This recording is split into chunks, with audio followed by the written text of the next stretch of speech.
All right, welcome back, everyone, to Eagles Power Hour, your Eastern Washington affiliate on the Big Sky Podcast Network. I am your host, Patrick Frakes, and we're here talking about Sacramento State. Eastern's matchup with Sacramento State this weekend. Both teams are coming off of their bye week. Both teams kind of much needed bye weeks. Sac State coming off of a absolute butt kicking in Flagstaff. East coming off of kind of a heartbreaking loss to Montana. A tough stretch for our Eagles. So it definitely was a much needed bye week, I think, for the players. But looking forward, hey, this should be a fun matchup, maybe. This is a matchup that on paper should be a pretty good one. You look at Sac State; they're a 2-3 team.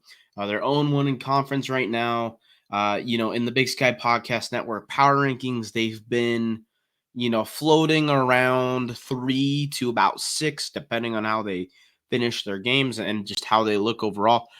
They've been a good team. Coming into the year, this Sac State team was a team that I thought was totally overrated. I did not like how they finished the year last year.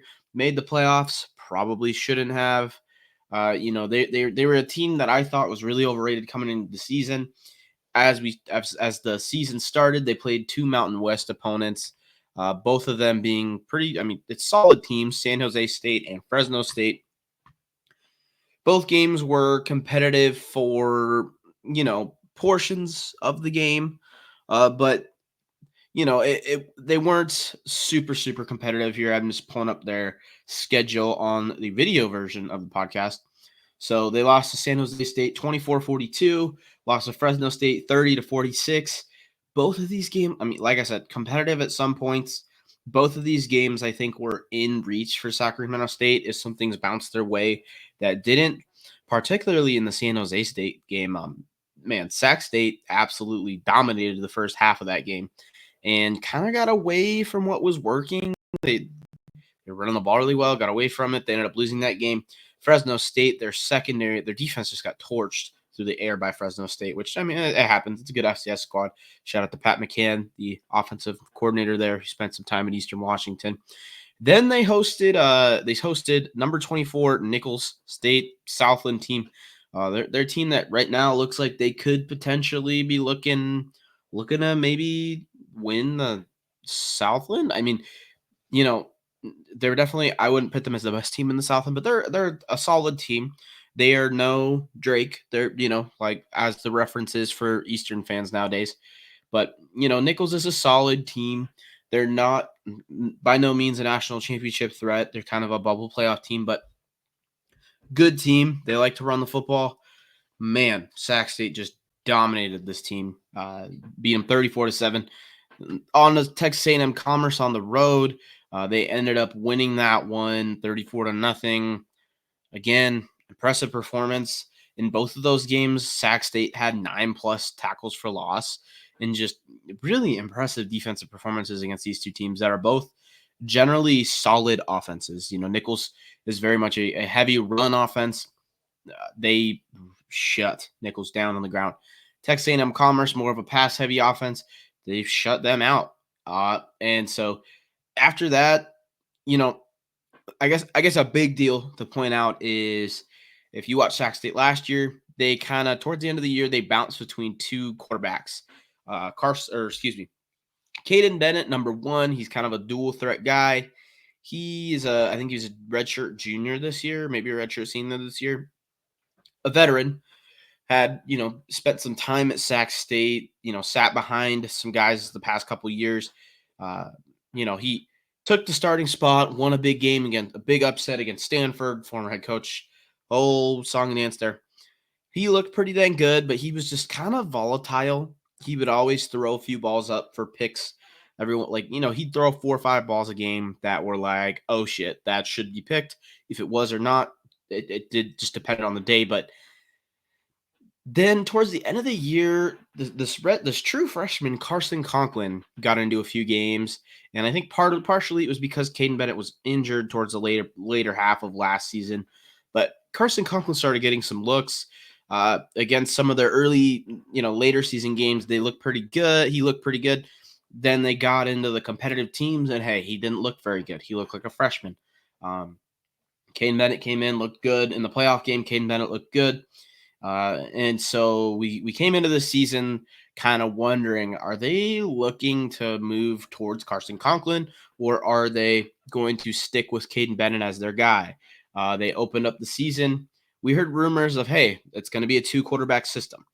And, we weren't sure how real that was going to be, if it was going to be a true 2 quarterback system like they had run in the past at Sacramento State, or if it was going to be more of a, hey, 1 and a 1B, or a 1 and a 2. The 2 comes in and situational stuff. It kind of was more of the Caden Bennett show.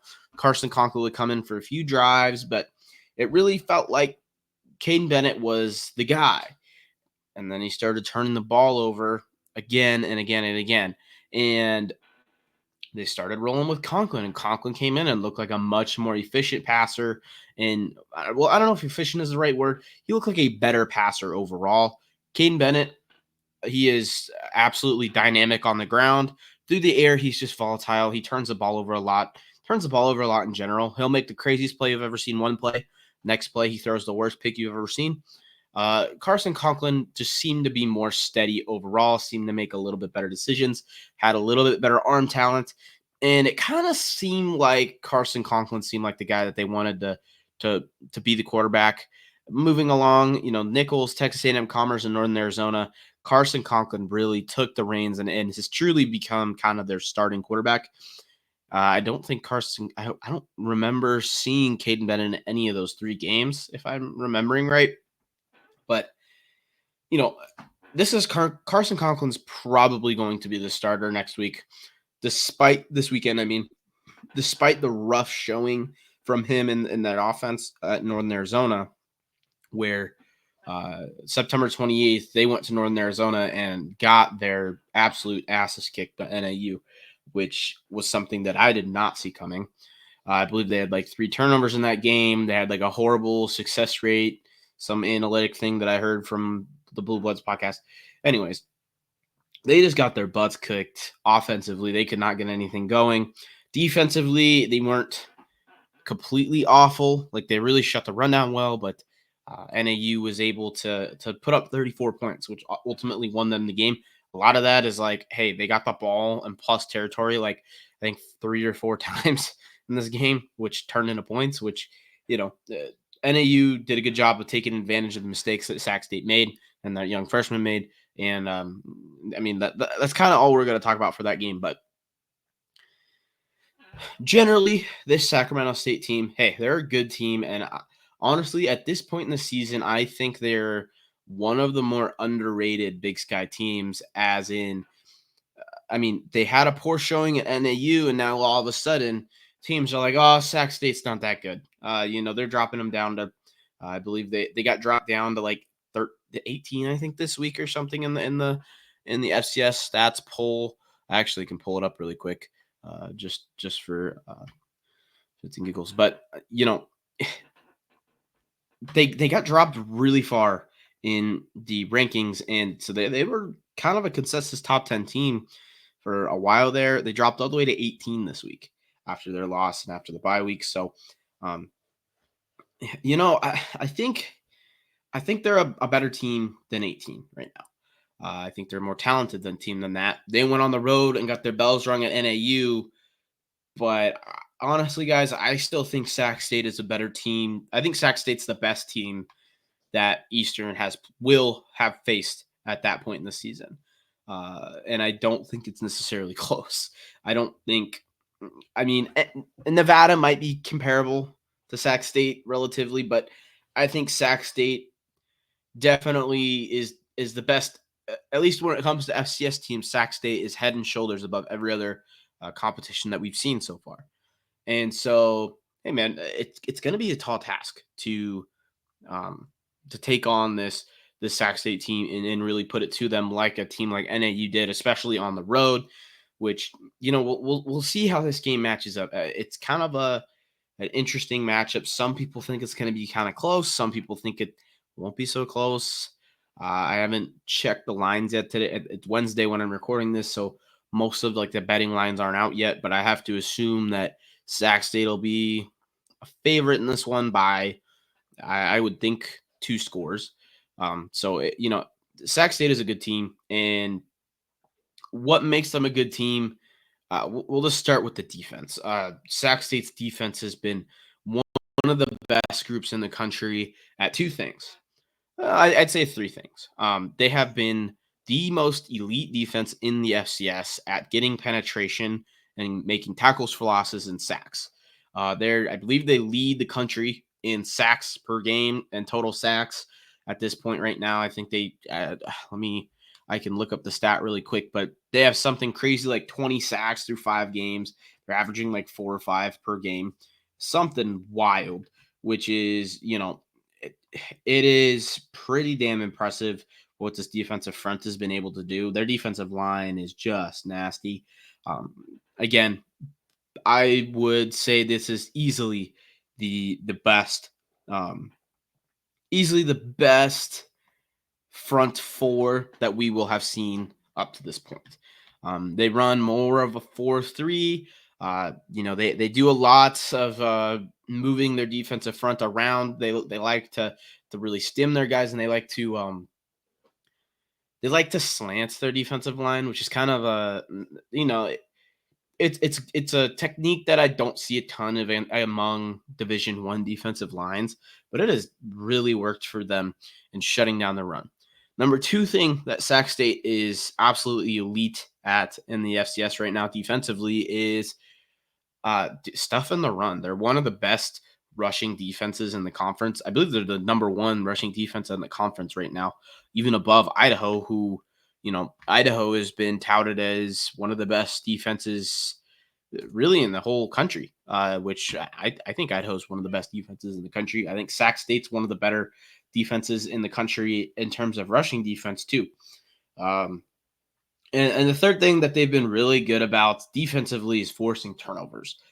They really force turnovers at a high clip, and part of that, a lot of that comes from all the pressure that they get, and a decent amount of it is, they play a really aggressive in the secondary side of things, which kind of leads you into one of their biggest weaknesses as a team.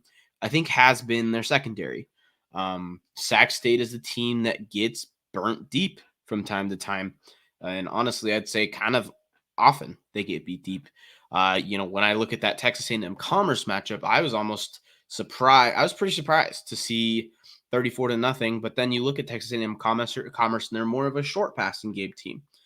Unfortunately, Eastern is a short passing game kind of team for the most part, and so it's going to be tough for this Eagle offense to do a ton if they're not able to run the ball. And, Eastern, hey, maybe this offensive line comes out and just blows these guys off the ball like they've been blowing every other front off the ball this year. If I'm remembering right, they've really dominated the line of scrimmage in almost every game this year, the Eagle offensive line. And so, I mean, we'll talk about it more a little bit later, but, I think running the ball on this Sacramento State team is going to be very, very tough. When you look at the rushing defense, they're giving up less than 70 yards a game on the ground, which is right up there with some other nationally elite defenses, Idaho, Montana State. And, I mean, Davis is a little bit worse, but, Sac State is a pretty damn good front seven overall. But like I said, their secondary has been porous. Passing defense wise, they're nowhere near as good conference wise. I think they're 9th in the conference in total yards per game. Through there, anyways, that's been the weakness of this Sac State defense and where they've been able to be exposed.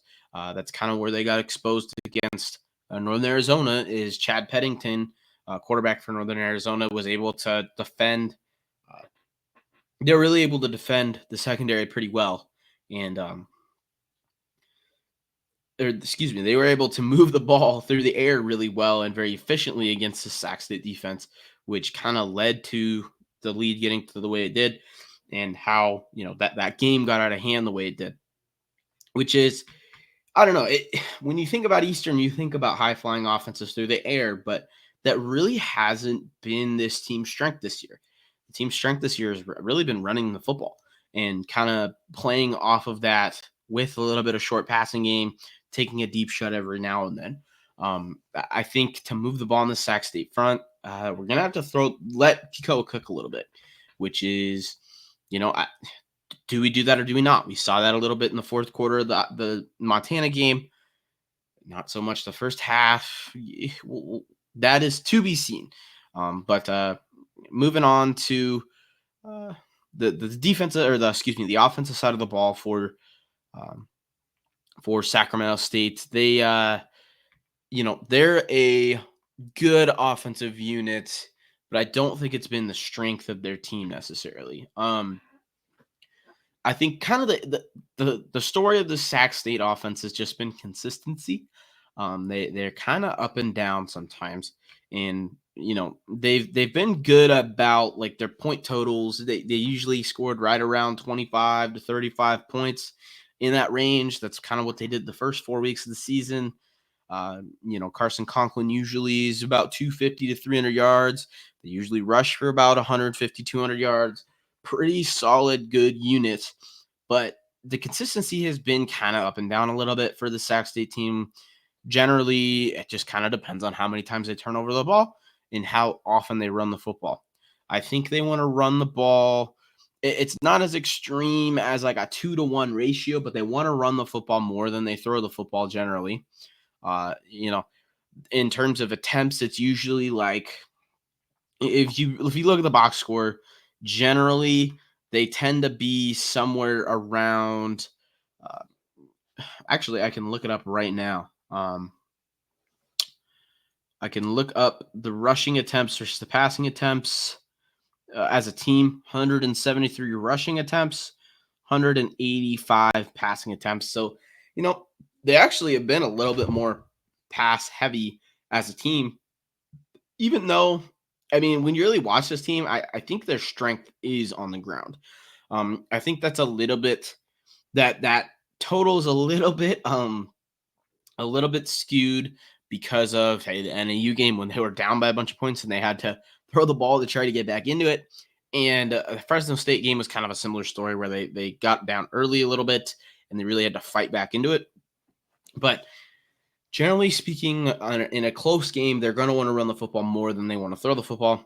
They do this because they have one of the best. I don't know if I'd say they're the best between Sac State and Montana State, and honestly, Eastern's up there too. Those are three of the best offensive lines in the conference right now. I'd say Sac State.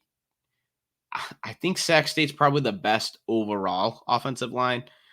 But they're senior laden. They got an All-American in Jackson Slater up there, or at least an All-Big Sky. I don't know if he made the All-American team. I can't quite remember, but really, really good offensive front for Sac State. That is honestly like you watch every game except for that NAU game. They honestly just dominated up front and bullied a couple FBS teams as well. So that paired with running backs Elijah Tolliver and what's his name? I think it's Ezra Mullaney. Number 6. He's more of their short yardage back, somewhere right around 600 yards gained. They also, I mean, Caden Bennett, when he's in, runs a lot, but we haven't seen Caden Bennett in a couple weeks. I've got to think it's going to be Carson Conklin behind center. I would think, and if I'm a Sac fan, I'd probably hope. But rushing the ball, they've been an effective team. Statistically, when you look at the numbers, it doesn't look quite as impressive as it is on film. I think they look like a much better rushing team than maybe the numbers tell you. But I will say, hey, they're a good team. Elijah Tolliver is a talented running back. He's been kind of a breakout candidate this year, a running back for them because he was the backup to a really good running back last year in Marcus Fulcher. And so when he took the reins, I mean, Sac State always has a good running back. When he took the reins, he's been more impressive than many thought he would be. And a lot of that is thanks to that offensive line, which has been, again, very good. They like to run a lot of power with Jackson Slater. Getting him out in front, Jackson Slater, their left guard, I believe he is. Getting him out in front, lead blocking, they've been pretty damn good. Passing the ball, Carson Conklin has been, he up and down. He's a more steady quarterback than Caden Bennett, who is up and down, up and down, up and down, up and down. Carson Conklin's more of a, usually he's steadily up, but last week he was steadily very down, and so he kind of get what Carson Conklin is that day, from what I've seen. Like he's either on or he's off, and he's gonna typically stay right about where he is when you see him in that opening drive.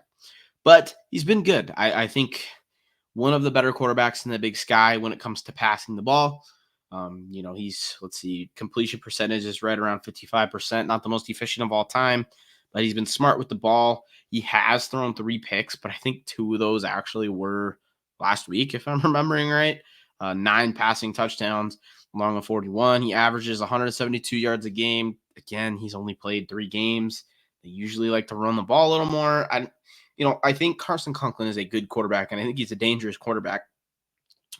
I'd pit him as one of the better that we've played so far. Still, he's only a redshirt freshman. He's young, and if there is a quarterback that is going to have issues recognizing the coverages that Eastern likes to disguise and do kind of crazy crap with, and the weird blitzes and all that type of stuff, it probably is the redshirt freshman, youngest quarterback we're going to see all year. So, you know, I kind of like the matchup a little bit more than maybe you'd expect, but also, I think Sac State's going to run the ball 55 times in this game. If they can, I think they will. So, um, you know, it, we'll have to see how it kind of goes game flow wise. Receiving, Jared Gibson and Anderson Grover are the top 2 targets, kind of a 1 and 2. Gibson has 360 yards on the year, averaging about 72 a game, excuse me. And then Grover and Danny Scudero are both kind of, I'd say they're 1 and then 2A and 2B, right around 50 yards a game for both of those guys. And then Coleman Kuntz is their tight end. He's been very solid this year. I have to expect he might be getting some All Big Sky votes this year. Uh, Good blocker, solid pass catcher, reliable. One of the more impressive guys for me that seems to have taken a big step developmentally from last year. They will use Elijah Tad Tolliver in the pass game a little bit, but not a ton to the point where he's up there as one of their top receivers. But he is their number 5 total receiver. I guess, total receiver in terms of yards. But again, this is a defensive led team. They really go as their front 7 goes, in my opinion. They go as their front 7 that goes, and they go as Carson Conklin goes. If they can take care of the football, this is a really good team. If they turn the ball over, this becomes kind of a volatile team. They turn into a team that can kind of let things snowball on them. Kind of a reverse Montana, who like when they get momentum, it really snowballs on teams when they're at home at least. And they're kind of the opposite in a way that like things seem to kind of snowball on them sometimes. Like we saw that a little bit in the Fresno State game. We saw that in the NIU game last year. It happened when they went to Montana. Like things like that happened to them. Volatile team, I will say. That's how Sac State has been in my mind watching their games. Couple going over defensive just names to look at now that I have it pulled up. Will Leota has been their leader in tackles, 31 total tackles on the year, 3.5 TFLs. Nakean Jackson is another solid. I believe he's a linebacker, number 4. Let me just pull that up linebacker. He has 30 tackles. Again, Ben Ahio, one of their defensive ends, has been very good player for them. 5.5 tackles for loss and a sack.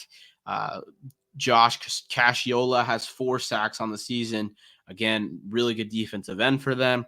Their interior guys, Brandon Knott, he has 3.5 tackles for loss, 2 sacks on the year. He's number 56. He's a really good player, as well as Mason Brasso, who has been a guy that has caught my eye on tape a couple of times. 3.5 tackles for loss for him, 3 sacks. I know, again, guys, this team is very good at tackles for loss. They have 2 guys with 5+ tackles for loss. 1, 2, 3, 4, 5, 6, 7, 8, 9 guys with 2+ tackles for loss. it is an impressive number when you look at the TFL numbers for these guys.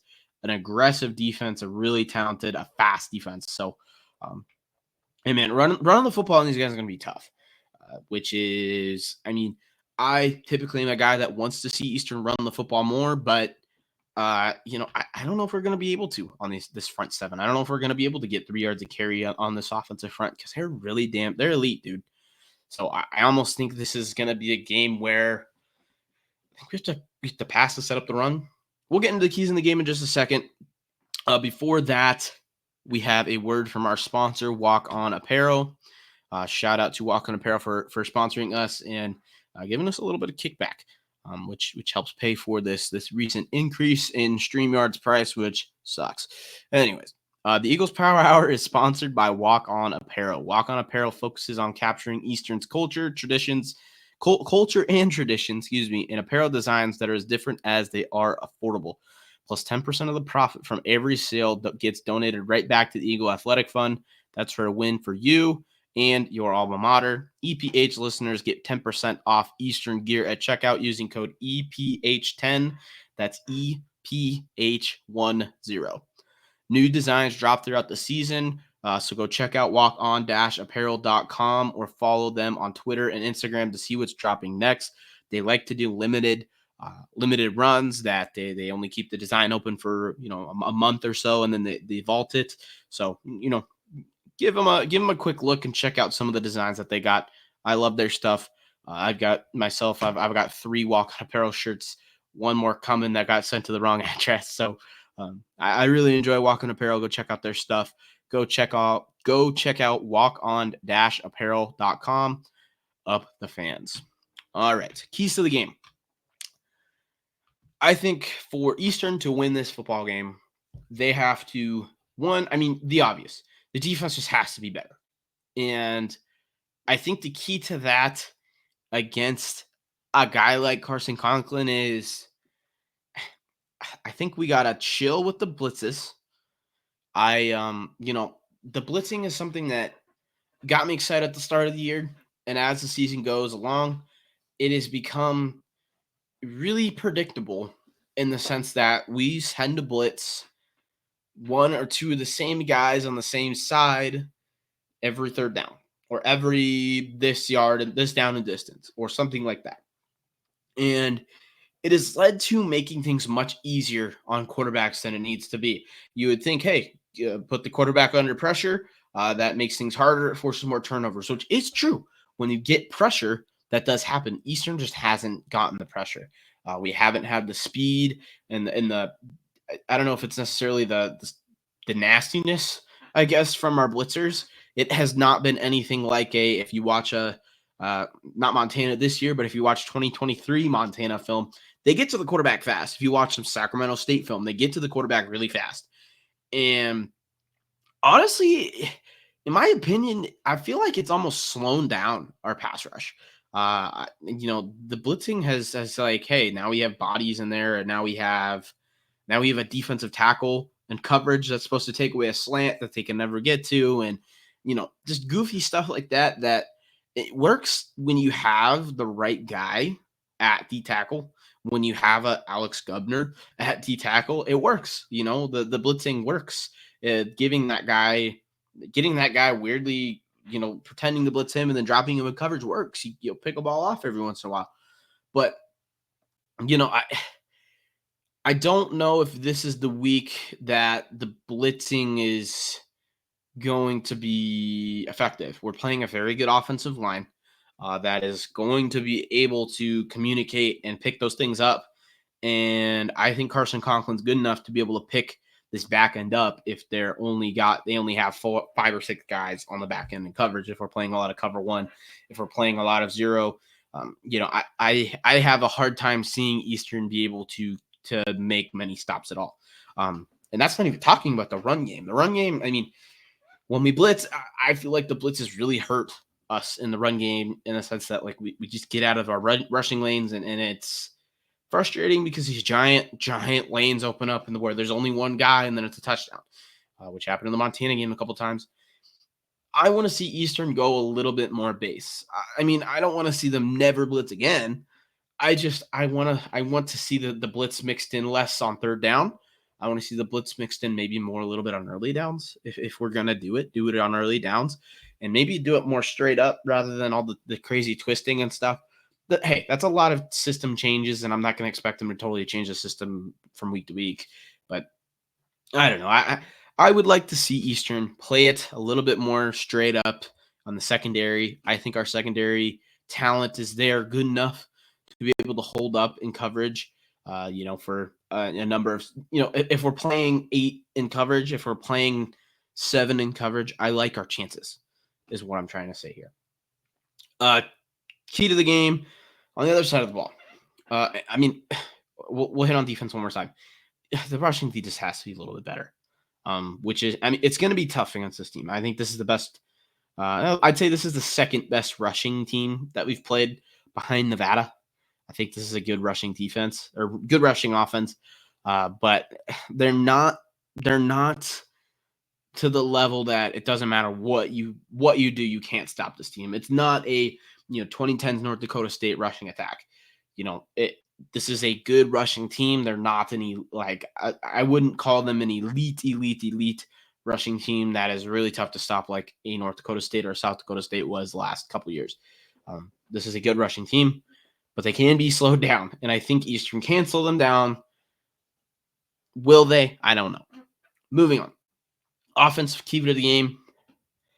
I think it's Kikoa, guys. I think Kikoa really has to. I mean, I think he needs to have the fourth quarter of the Montana game per half. I think Kikoa really has to shoulder the load here and make some big time plays, because I think it's going to be really tough to run the ball on the Sac State defense. I think Eastern has to make some big plays in the passing game to maybe open up the run game down the road. We'll see on Saturday. Hey, maybe our offensive line really shows up and looks dominant again. But I have a hard time seeing that happen right now. Just my analytical brain isn't feeling super optimistic about our chances of running the ball well on this team. So, I mean, I would like to see. Honestly, I would like to see them let Kiko cook, and I think he can. I think he's shown the ability to be able to. I think he thrives in the off-platform craziness that is, hey, like fourth quarter of the Montana game when you're just letting him drop back and make guys miss in the backfield, and all of a sudden someone's open. I think that's when Kiko is at his best, and I would like to see him get more opportunities like that this week, because I mean that's where their weakness is. It's the secondary, and I think our offensive line is good enough to hold up and give Kikoa enough time to just enough time to make some plays down the field. Hopefully, I believe Miles Williams might be healthy this week. We'll see. Miles Williams did not play in the Montana game. Nolan Olm is back. Efton Chisholm is there as always. We saw Cole Pruitt and Nora Cronkis make some plays last week. I think them combined with that, both our tight ends made some big catches last week, both Jet Carpenter and Austin York. So I think this is the week where the Eastern passing game has to come up big and show improvement from the first couple weeks in terms of getting the ball down the field. I think if we try to bank on the short game, I have a hard time seeing us have a ton of success, just because Sac State's such an aggressive defense that they're really going to snuff out short passing stuff. Maybe even pick a few off, which is a little scary. But, I'd like to see Eastern try to stretch the field this week. And if that amounts in 3 and outs, so be it. I want to see him try, at least. But I think those are the two biggest. Special teams, as always, has to be good. They've been, honestly, Eastern's the special teams has been probably some of the best special teams I can remember the last, at least in the Aaron Best era. The field goal kicking has been a little shaky. Soren McKee has missed a couple of kicks, but overall, I've been pretty happy with the kick return game. Mike can be kind of volatile sometimes, but against Montana, he's been ripping off chunk. He was ripping off chunk returns. He's a very explosive guy. I really like. I like our special teams. I think they've been pretty good. Most of the units, anyways. Landon Ogles has been a really good punter for us. Coverages teams has been pretty solid. They bottled up Junior Bergen pretty good last week. So Special teams, I feel pretty good about, but I think this game comes down to one: can we slow down the run at all? Two, do we beat ourselves on defense? And three, can Kikoa make enough plays to keep us in this game? Hey, how am I feeling about it? I think Eastern has a chance. Am I feeling super optimistic about this matchup? No. Honestly, no, guys. But we'll get to my score prediction after the Patty's Picks segment that is up right now. Actually, check out the banner, guys. It's Patty's Picks time. First match up, I believe. Oh man, let me pull up my cheat sheet here because I can't remember all the matchups. All right, here we go. Northern Colorado goes to Weber State. This one might be a snooze fest where there is 23 total points scored and it is 23-0. That's kind of what I think might happen. I think Northern Colorado won't score. I don't know if they will score. They might score a field goal on Weber State. Weber State's a decent defense. Northern Colorado is an awful offense. They're a decent defense, and Weber's offense has been okay. This has the potential to be a very, very low scoring game, and that's what I think will happen. I think Weber State pulls out, a 2 or 3 score game and like a over under 30 point total game. Next one, Cal Poly goes to UC Davis. Davis was assisted, I think, by a potential bad reffing call last week to win their game. I didn't even mention Weber State beat Montana. We're starting to learn Montana just doesn't have a defense. Anyways, Weber State put 55 points on the board. Crazy. Anyways, UC Davis was assisted a little bit by the Stripes last weekend and ended up beating Portland State as time expired to win by 1. In my mind, Portland State won that game, to be completely honest with you. I thought he was short. Anyways, Davis got the win in the score column. It was called a touchdown on the field. There's no good review angle to overturn it. Davis wins. Anyways, I think Davis is going to wipe the floor with Cal Poly. They survived the letdown spot, and air quotes there for you audio listeners. And now Cal Poly's not as good as Portland State. As crazy as that sounds, I think Cal Poly has benefited from, playing a bad defense in Idaho State and just a bad team overall in Northern Colorado. So teams are, Cal Poly's stock is rising a little bit. I still don't think they're very good. I think Davis kind of wipes the floor with Poly and gets the jitters of last week out of the air and makes it look a little bit better. Makes the resume look a little bit better than having a close game against Portland State. Davis pick. Portland State goes to Idaho State. This is kind of a weird matchup, as in, I think it's going to be an offensive explosion. Both teams have solid offenses and pretty bad defenses. Both teams' weakness defensively is the other offense's strength. Portland State's secondary hasn't been very good. Idaho State's going to throw the ball 60 times probably. Idaho State's running defense has been really bad, and Portland State will probably run the ball 50 times. So it'll be probably a fireworks show on the scoreboard there. But I'm trying to. I can't even remember who I picked, guys. Honestly, let me pull up again. Let me pull up the other cheat sheet that I have for what I actually officially picked, because I am now writing Patty's picks on the Tub Stack, the Tubs at the Club Substack. Go check that out. It's not necessarily affiliated with Eagles Power Hour. It's just something I like doing. So go check that out. But anyways, I think Idaho State wins. I think Idaho State will be good enough when they know the run's coming. They'll be able to shut it down just enough and pull out a win at home. Northern Arizona goes to Montana. This is an interesting matchup. Montana just doesn't look like a very good team. They have their offense has been good.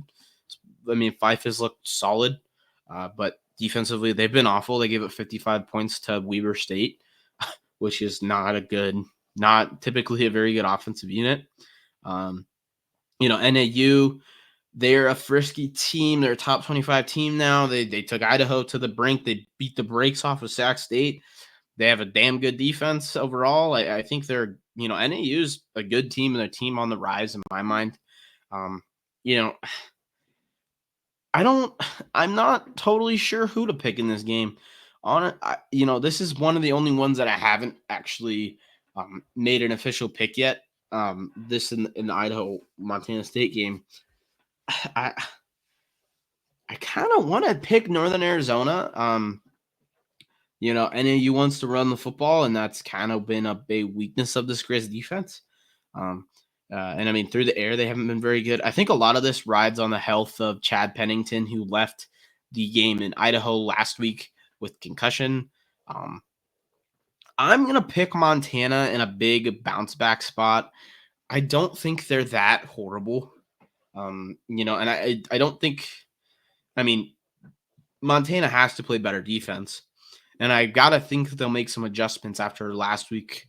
Their defense just got torched horribly. But I think NAU has had a pretty tough schedule in terms of, I mean, they played Arizona, they played Incarnate Word, a top 15 team. They played, I believe they played Idaho. I don't remember who they played right before Idaho, but played Idaho.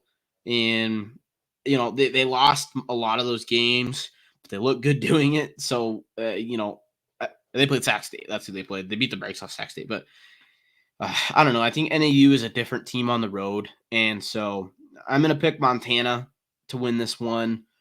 I think it's a close game, though. I think it might be another kind of high offensive game. I mean, Montana has to pound the rock. If they keep trying to throw the ball, 50-50, I think they have some issues. But I think this is a close one. And I think Montana pulls it out, unfortunately. Um, we'll go to this is the game of the week, probably in the country this week.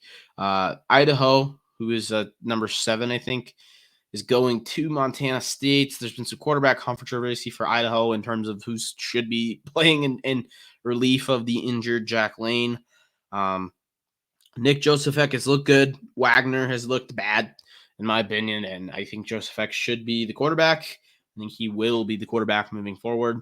Montana State, this is their first real test of the year, and we're going to find out how good Montana State really is. They're one of the nation's best rushing offenses. Idaho's probably the best and most consistent defense in the country.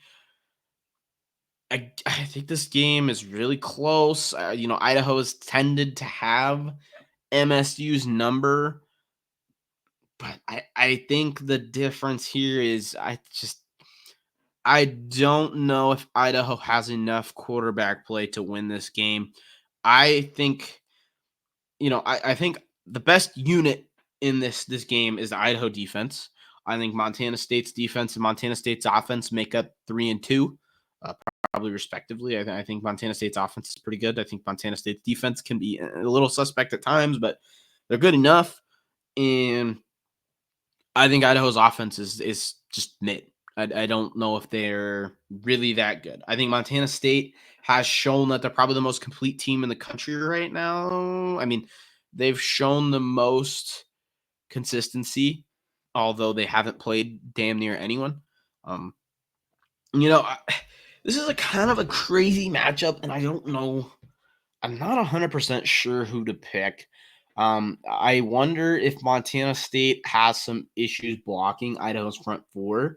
If Keyshawn James Newby and Dallas Avalava are feeling better and feeling a lot healthier this week after a couple of weeks that they've struggled. Um, if those guys are back and they're able to get pressure on Tommy Millott, I think this game all of a sudden becomes a lot more favorable for Idaho, and I kind of think they might be able to. Um, honestly, I think this game matches up pretty well for Idaho. And if they had Jack Lane, I'd pick Idaho to win this game outright for sure. I think if they play Nick Josephek, Idaho has a chance. I think, and it's going to be a tough matchup either way. You know what? I'm going to pick Idaho. I'm going to pick Idaho. A little bit of a little bit of it is just. I mean, I want Idaho to win. I think this would be a huge win for them, and it'd be a really fun win. I think Montana State has last year's memory kind of probably baked into their head, but If Idaho can get a little bit of offensive juice in the second half of that game, I think they win this one. I'm gonna pick Idaho. Their second half offense has to be better. Defense has been pretty good. I think their defense is kind of built to beat teams that like to run the football, like a Montana State. So I don't think Tommy's going to be able to. They're going to make Tommy Malott win this game with his arm, and I don't know if Tommy's necessarily shown the ability to really beat teams with his arm yet. So um, I'm going to pick Idaho. Screw it. That'll be a really, really fun matchup. And finally, the end, our big game. If you're an Eagle fan, Eastern Washington traveling to Sacramento State. This is a tough matchup. If I'm being honest, from an Eagle perspective, I do not like this matchup for Eastern Washington. Sacramento State is coming in to this game pissed off, right? They're coming into this game, frustrated with how some of their, how the last week went, or 2 weeks ago went at Northern Arizona after getting their asses kicked by NAU. They're coming into this game with a little bit of a sour taste in their mouth, and they are a pretty well coached team. I've had my gripes with Andy Thompson sometimes, just because, or is it Andy Thompson? Andy Thompson. I don't know. Anyways, their head coach, I think it's Andy Thompson. I've had my things where I was like, I don't know if that was a great move from them, but obviously that's why he's a head coach and I'm not. But they're good. They're a good coach team, and honestly, guys, in my opinion, I think they're going to be able to move the ball kind of with ease on this Eastern defense. That's how my analytical brain sees it. I think Eastern has the potential to stop them. My thing is, I think we need to change some schematic type stuff, and I don't know if we're going to do that. But that is to be seen. I've got to think Eastern will improve as the year goes on. Again, they're 3 plays away from being a 4-1 team, but they're 5-1 team, 4-1 team, whatever. They're a few plays away from being a much better team than they are, anyways. And I I think a lot of people think this is close. Honestly, guys, the way I see it, I think Sacramento State is going to kind of handle the Eastern right now. That's how I see it. That's how I kind of saw it preseason. I thought this wasn't a great matchup for Eastern, even though I thought Sac State wasn't a great team. I don't love the matchup. I know Sac State wants to run the football. Sac State is a front that really gets after the quarterback. I think this comes down to Kikoa's performance. And I don't know. I think Eastern will put up their consistent 7 points a quarter that they've been pretty good for, 7 to 10 points a quarter. They'll put up about 30 points ish, 33 to 35 points. And it's kind of up to the defense. Can they slow Sac State down enough to get a win with that? In my opinion, right now, how my analytical brain sees it, I don't feel great about that. I think Sac State will be able to put up 45 points on Eastern Washington right now. That's how I see it. I think Eastern might be the worst. Eastern might be the worst defense that Sac State has played all year up to this point. So I'm going to pick Sac State. I'm hoping for the reverse jinx to finally work.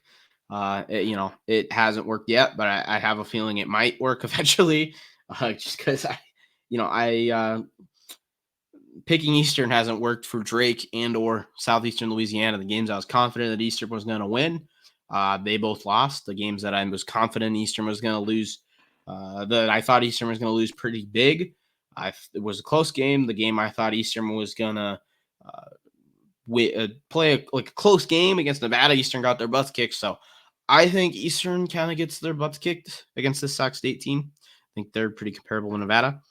But hey, obviously that's not what I'm rooting for. I want Eastern to win this game, and I think they can win this game. I just think when I look at this with the results that we've seen on the field and the results we've seen on the field from them, the results we've seen on tape, and how my analytical brain sees this game, I think Sac State will win this game by, 17 points. I think Sac State will be able to move the ball pretty dang effectively on the Eagle defense. But, we'll see.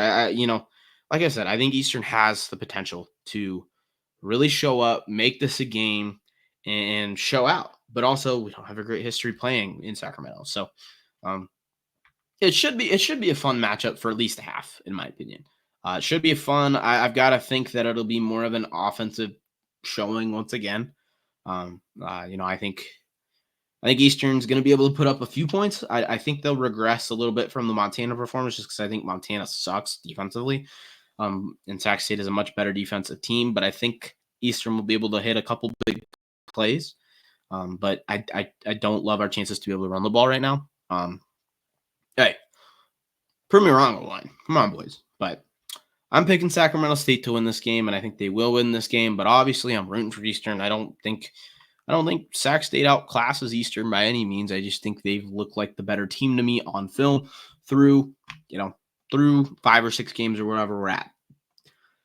But that'll do it for this week of Eagles Power Hour. It's been nice getting a little bit of time off from the pod.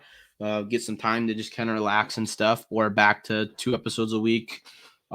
Next week, we're hopefully shooting for Tuesday for a Sac State reaction, shooting for Thursday for a UC Davis recap or UC Davis preview, and we'll try to stick to that schedule throughout to the end of the year. In Eastern can have pull the craziest 180 of all time and make the playoffs, which I actually don't think it's even mathematically possible anymore. But man, we'll have a lot of conversations to have towards the end of the season, looking towards the future. But hey, go donate to the Roos Field renovation plans. Go send Eastern money, and I think that's all we got for this week, guys. The game is, I believe it's a night game this week. I think it's a 6 p.m. kickoff. So tune in for that. Idaho plays their game at 7:15, so get your dual screens on. But should be, I mean, it should be an offensive fun game, and it should be fun. Sac State's a fun team to play. Might get a little chippy, maybe. We could see that. I think both teams can get a little chippy, so it might be fun.